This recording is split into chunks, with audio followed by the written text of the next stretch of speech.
Students, I am starting chapter number 28 and the chapter's name is Legendary Dancers of India. Okay Bharat के महान नर्तकी समझ लो, नाचने वाले डांसर्स जो हैं। फर्स्ट है Birju Maharaj. He is a famous Kathak dancer. ही composed the music and sang playback for 2 classical dance sequences in the film.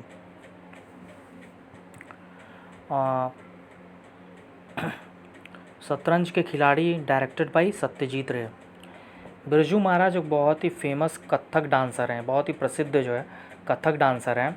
उन्होंने क्या कहते हैं म्यूज़िक को कंपोज भी किया था और 2 classical dance sequence in film में क्या कहते हैं क्लासिकल डांस के लिए जो है वो प्लेबैक सिंगिंग की थी, ठीक है, जिसका नाम था शतरंज के खिलाड़ी. और ये क्या कहते हैं सत्यजीत रे ने डायरेक्ट की थी, ठीक है.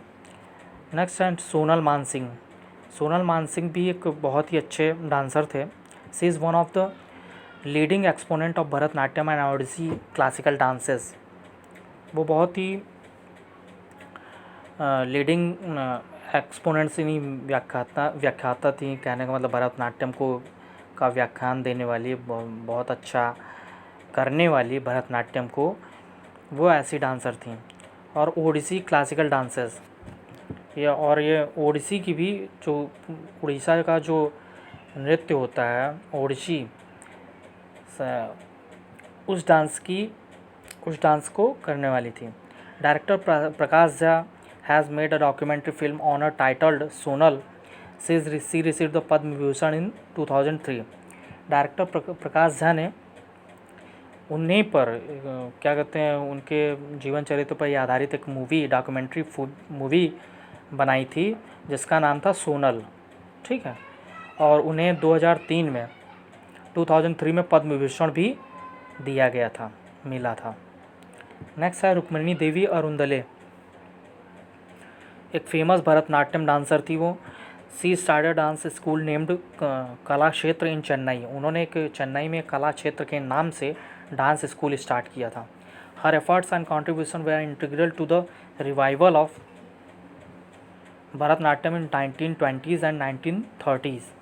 उनका प्रयास और उनका योगदान जो था भरतनाट्यम में, जो उनका प्रयास और जो है योगदान जो था वो 1920 से 1930 इस दशक में एक पुनर्जीवन था. भरतनाट्यम का एक पुनर्जागरण था या पुनर्जीवन था. नेक्स्ट है Yamini Krishnamurthy. She is a renowned Kuchipudi and Bharatanatyam dancer hailing from Andhra Pradesh. She has honoured with the Padma Vibhushan in 2016. Her autobiography is titled a passion for dance. वो एक बहुत ही प्रसिद्ध कुचिपुड़ी भरतनाट्यम डांसर थी जो आंध्र प्रदेश से बिलोंग करती थी और उन्हें पद्म विभूषण से 2016 में पद्म विभूषण से नवाजा गया था, सम्मानित किया गया था. उनकी जो ऑटोबायोग्राफी आत्मकथा है जिसका नाम था, उन्होंने एक उनकी एक ऑटोबायोग्राफी है, आत्मकथा है जिसका नाम है अ passion for dance. Okay. Next है मल्लिका Sarabhai. A multifaceted personality, she is a renowned Kuchipudi and Bharatanatyam dancer. She is daughter of the renowned dancer Mrinalini Sarabhai. एक जो बहुमुखी व्यक्तित्व की धनी थी, सी जो वो बहुत ही प्रसिद्ध कुचिपुड़ी और भरतनाट्यम डांसर थी. वो मृणालिनी साराभाई की डॉटर हैं जो खुद भी एक बहुत ही प्रसिद्ध, बहुत ही प्रख्यात डांसर थी, ठीक है.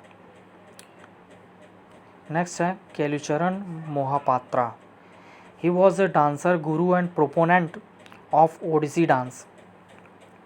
वो डांसर गुरु और ओडिसी डांस के प्रस्तावक भी थे. He trained renowned Odissi dancers like Sanyukta Panigrahi and Kumkum Mohanty,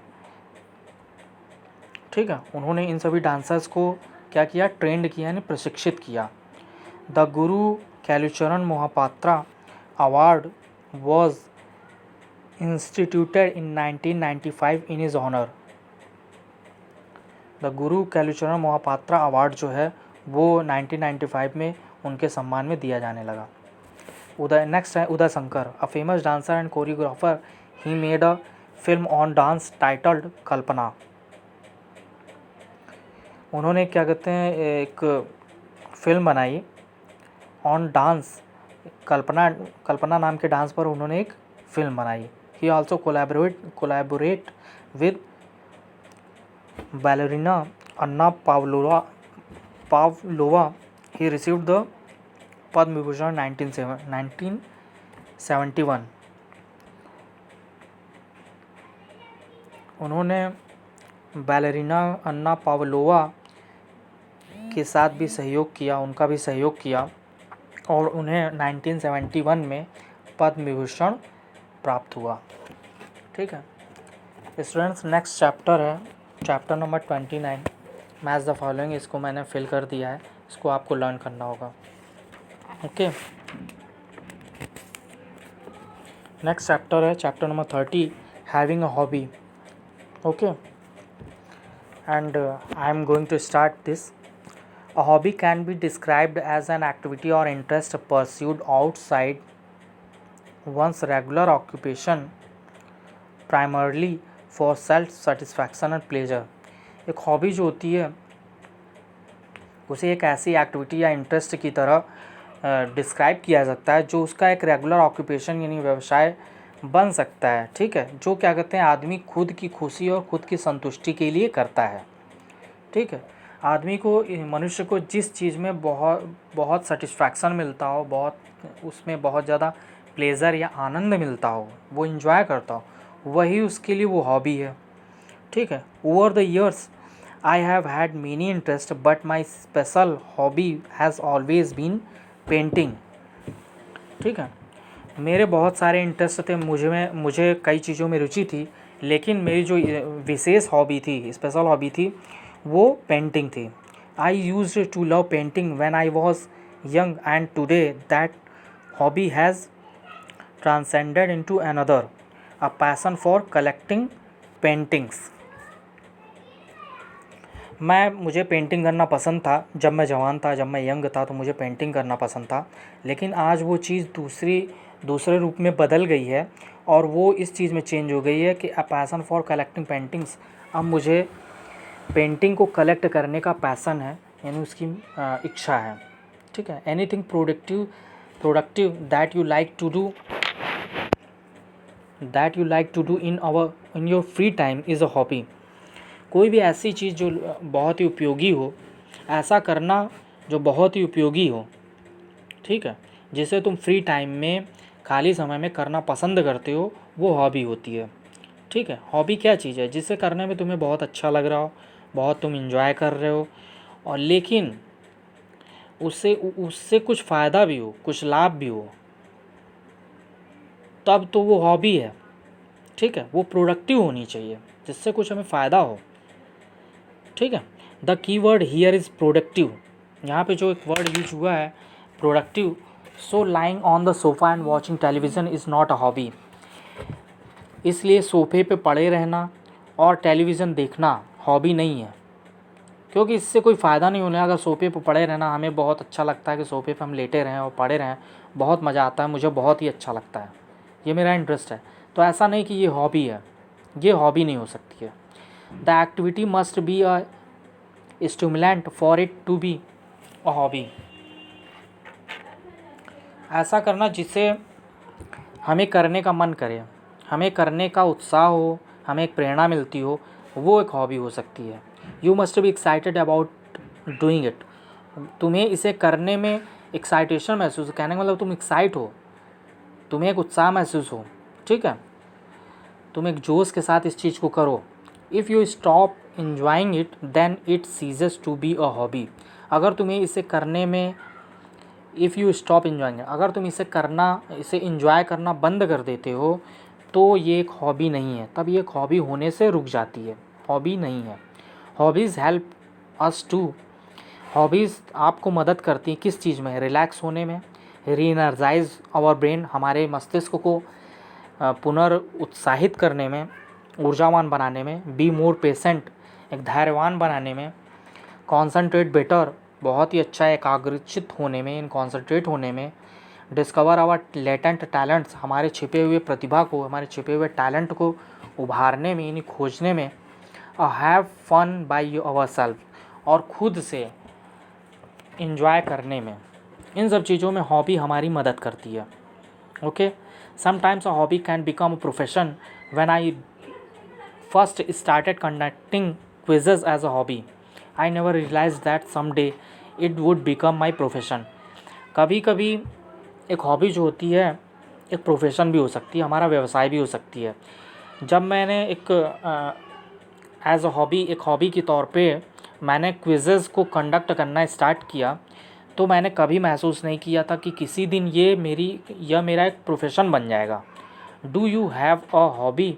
क्या आपके पास कोई हॉबी है, यानी आपकी कोई हॉबी है? इफ़ यू डू नॉट, अगर कोई हॉबी नहीं है, you could start right now, तो आप स्टार्ट कर सकते हो। But what would you like to do, लेकिन आप क्या करना पसंद करोगे?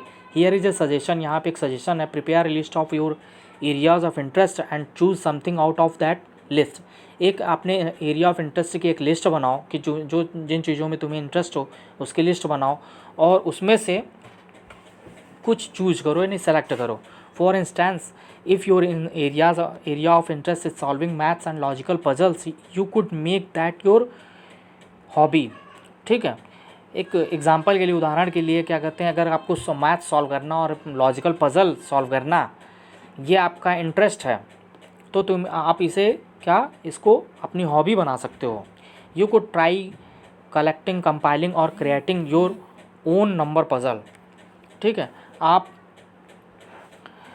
कलेक्ट करना, इकट्ठा करना और इसे क्रिएट करना, खुद अपने नंबर के पज़ल, अपने नंबर पज़ल कलेक्ट करना, कंपाइल करना और क्रिएट करना, ये सब कर सकते हो। ठीक है, now would not that be fun, लेकिन ये सिर्फ एंजॉय नहीं होना, सिर्फ मजाक के लिए नहीं होना चाहिए। There is no best hobby that one can prescribe, कोई भी बेस्ट हॉबी नहीं हो सकती जो आप प्रेस्क्राइब कर सकते हो। What ever you like doing the most is the best hobby for you. जो कुछ भी आपको बहुत अच्छा लगता हो, ऐसा कुछ करना जो आपको बहुत अच्छा लगता हो, वही आपके लिए बेस्ट हॉबी है।